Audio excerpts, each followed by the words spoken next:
Veľmi sa teším, že od 28.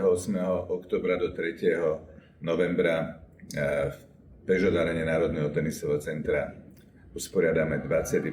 ročník medzinárodných majstrovstiev Slovenska mužov v tenise, ktoré sú tento rok zaradené do najvyššej kategórie turnajovej série ATP Challenger Tour, čo je veľkým vyznamenaním pre nás ako usporiadateľov, pretože takýto turnaj mimo veľkého turnaja Masters v Paríži bude jediný v Európe, čo nám sľubuje, že budeme mať skvelú účasť na našom jubilejnom ročníku.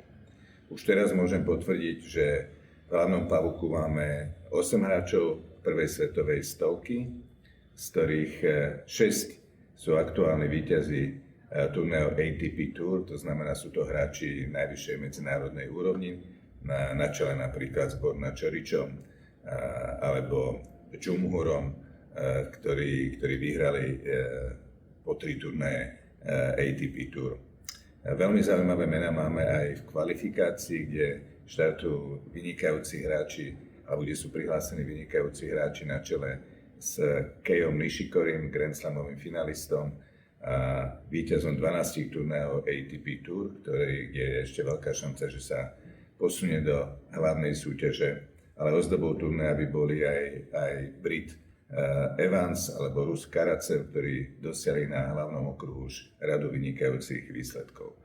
Ja sa veľmi teším, že Slovak Open je aj veľkou príležitosťou pre našich Davis Cupových reprezentantov aj naše talenty, vylepšiť si rebríčkové postavenie, získať cenné medzinárodné skúsenosti a veľmi sa teším, že v pavuku máme našich najlepších hráčov, Jozefa Kovalíka a Lukáša Kleina a na divokú kartu bude určite štartovať aj Alex Molčan.